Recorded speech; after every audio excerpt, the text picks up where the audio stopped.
안녕하세요. 오늘 발표를 맡게 된 석사과정 조은비입니다. 오늘은 제가 지난달에 참가했던 EMBC 학회에서 접했던 연구들을 소개해 드리려고 합니다. EMBC가 규모가 큰 학회인 만큼 의학, 생물, 헬스케어 등 다양한 분야의 연구자들이 모여 연구를 소개하는 시간을 가질 수 있어서 좋은 경험이 되었습니다. 제가 관심 있게 봤던 포스터 3편을 소개해 드리려고 하는데 아무래도 사진이다 보니까 화질이 좋지 않을 수 있는 점 양해 부탁드립니다.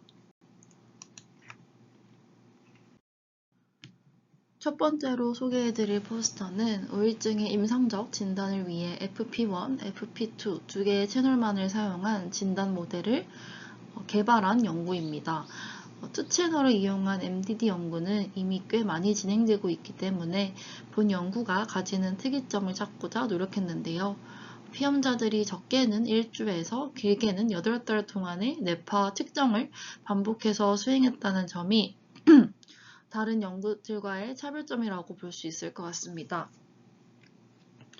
30명의 MDD 환자로부터 101개, 30명의 HC로부터 123개의 데이터를 얻었고 피험자들은 2번에서 5번의 실험을 수행하였습니다.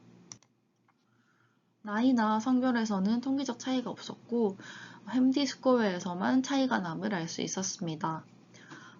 전 처리를 거친 후 이 템포럴 피처와 스파셜 피처를 추출하여 개발한 모델의 인풋 데이터로 사용하였습니다. 다들 알고 계시는 것처럼 이 오토 인코더는 기본적으로 이 다음과 같은 구조로 인풋, 히든 레이어, 아웃풋의 구조를 갖고 있고 이 히든 레이어가 더 쌓이면 스택트 오토 인코더라고 부릅니다.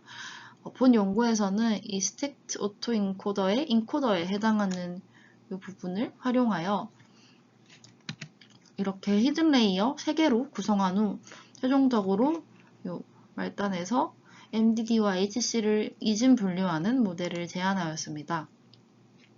전체 데이터의 80%는 학습 데이터로 나머지 20%는 테스트 데이터로 사용했으며 Stratified 5폴드를 통해 교차 검증을 진행하였습니다. 이 Stratified K-폴드 방식은 각 폴드가 원본 데이터의 레이블 분포와 동일하도록 이 폴드를 나눠주는 방식으로 데이터 불균형 문제를 보완하는 데 많이 사용되는 방법입니다. 본 연구에서 제안한 모델을 통한 분류 결과를 보시면 SVM 분류기 다음으로 높은 성능을 보였습니다. 사실 정확도가 가장 높은 것도 아니고 그렇다고 해서 이 모델이 피처 익스트랙션을 자동으로 하는 것도 아닌데 이 본 연구 결과가 가지는 노벨티가 뭘까에 대해서 좀 생각을 해봤는데요. 우선 본 연구에 사용한 요 장비가 실제로 이 의료 현장에서 사용되는 장비라고 합니다. 그래서 그 점 하나와 이 데이터셋에 영향을 많이 받는 SVM과 같은 전통적 머신러닝 분류기에 비해 이 추출한 피처로부터 다시 한번 스스로 학습을 통해서 특징을 학습해서 데이터셋에 대한 강건성을 확보할 수 있다는 점, 이렇게 두 개를 좀 생각해 볼 수 있을 것 같습니다. 이 모델은 제가 연구하고 있는 데이터에도 적용해 보면 좀 좋을 것 같습니다. 다음으로 소개해드릴 포스터는 반복적인 인지과제 수행 중에 뇌활동 변화를 EEG를 통해 측정한 연구로 5일에 걸쳐 동일한 인지과제를 반복 수행하면서 뇌파 그리고 행동 반응의 변화를 분석하고자 하였습니다. 연구에 참여한 피험자는 총 8명으로 평균 연령은 32살이었고 모두 남성이었습니다. 과제는 하루에 한 번 총 5일에 걸쳐 수행되었으며 EEG와 ECG를 함께 측정하였습니다. 실험 패러다임은 여기 있는 이 그림과 같고 이 메모리 태스크의 경우 포스터에 따로 명시되어 있지 않아서 제가 또 따로 질문을 했었는데요. 그림처럼 메모리 페이지에서 어떤 일련의 단어 시퀀스를 일정한 간격을 가지고 순차적으로 제시하고 이 스트래티지 베이스에서 해당 단어 시퀀스의 일부를 마스킹하면서 또 순차적으로 제시하면서 메모리 페이지에서 외웠던 것을 다시 한번 상기시키는 방식으로 진행했다고 합니다. 이렇게 측정된 데이터들은 이 오른쪽에 있는 요 이 그림과 같이 분석되었고, 행동지표로는 정확도, 반응시간, 그리고 인버스 에피션시 인덱스를 뜻하는 IEI가 사용되었습니다. 이 IEI는 정확도 분의 반응시간으로 계산하고 과제 수행을 할 때 얼마나 빠르고 정확하게 반응했는가를 동시에 반영하는 지표라고 보시면 됩니다.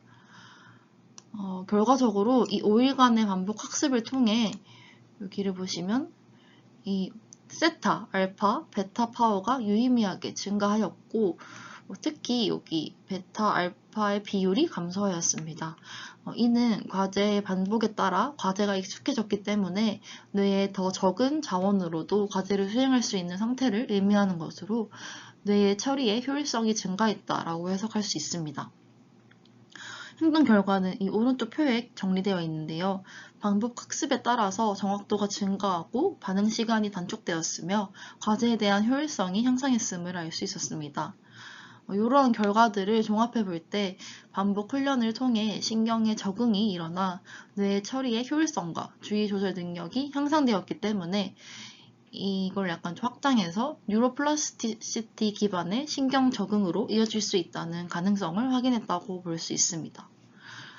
개인적으로 이 연구에서 흥미로웠던 점은 이 단순히 반복해서 수행하는 과제가 피로를 유발하는 게 아니라 인지 효율성이 증가될 수 있다라는 점을 EEG 기반으로 좀 객관적으로 관찰할 수 있다는 점. 그리고 제가 기억 관련 분석을 했을 때는 이 감마 대역에서 어떤 뇌의 패턴 변화가 생겼었는데 본 연구에서는 감마가 아닌 베타, 알파에 대해서 좀 집중을 했다는 점이었습니다. 이에 대해서도 조금 질문을 통해서 좀 물어봤었는데 연구하시는 그분도 뇌전증 환자들을 대상으로 단기 기억에 대한 연구를 진행했을 땐 마찬가지로 감마에서 변화가 나타났었는데 본 연구에서는 우선 그 피험자들이 환자가 아니고 또 기억 과제를 단기로 한 게 아니라 반복적으로 수행했다는 점에서 좀 다른 결과가 나온 것 같다라는 답변을 들을 수 있었습니다. 마지막으로 소개해드릴 포스터는 현대모비스에서 진행한 연구인데요. 요즘 현대자동차 그룹에서 졸음운전에 대한 방지책을 비롯해서 안전한 자율주행을 구현하는 데에 관심이 많기 때문에 단일 채널 EEG 센서를 이용하여 실제 운전 시뮬레이터 환경에서 수집된 안정 상태와 졸음 상태에서의 뇌파 데이터를 기반으로 뇌파 파워의 차이를 분석하여 최종적으로 운전자의 졸음 상태를 감지하고자 한 연구입니다. 총 17명의 피험자가 참여하였고 평소 수면 시간보다 4시간 수면을 덜한 상태로 실험에 참여하였습니다. 운전은 실내 환경에서 크루덴이라는 시뮬레이터를 통해 진행되었고 피험자들은 약 60분간 직선과 커브가 함께 있는 고속도로를 주행하였습니다. 데이터는 보시는 것처럼 피험자의 왼쪽 귀에 M브레인에서 개발한 단일 채널 EEG 센서로부터 획득하였고 카메라를 사용해 얼굴 이미지를 수집하였습니다. 10분 간격으로 피험자들에게 이 카롤린스카 슬리피니스 스케일 KSS를 통해 졸음 정도를 보고하도록 하였습니다.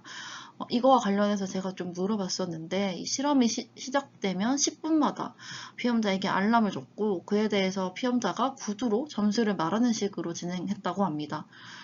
본 연구에서는 KSS 점수가 5점 이상일 때, 즉 졸림이 있다고 판단되는 상태를 감지하고자 하였기에 5점 이상의 점수를 보고했을 때 그 직전에 1분 데이터를 추출하여 졸음운전의 데이터로 라벨링하였습니다. STFT를 통해 주파수 대역별 파워를 계산하여 분석하였는데 조금 특이했던 게 센서리 모터 리듬을 나타내는 SMR 대역을 사용했다는 점입니다. SMR은 통상적으로 7에서 11Hz의 범위를 의미합니다. 그 결과 세타, SMR, 미드베타 대역이 졸음 탐지에 유의미했음을 알 수 있었습니다. 단일 채널로 이 80%대의 졸음 구별 성능을 보였기 때문에 이는 충분히 실제 산업 현장에서 사용될 수 있을 것으로 기대되는 연구였습니다. 소개해드린 포스터 외에도 다양한 발표 세션 그리고 다양한 포스터들을 좀 접하면서 BCI를 비롯한 EEG의 현재 연구 동향들을 파악할 수 있었고 특히 기억에 남았던 점은 이 스피치와 관련된 연구가 많이 소개됐다는 점, 그리고 EEG와 NIRS를 결합한 연구들이 많이 진행되고 있다는 점이었습니다.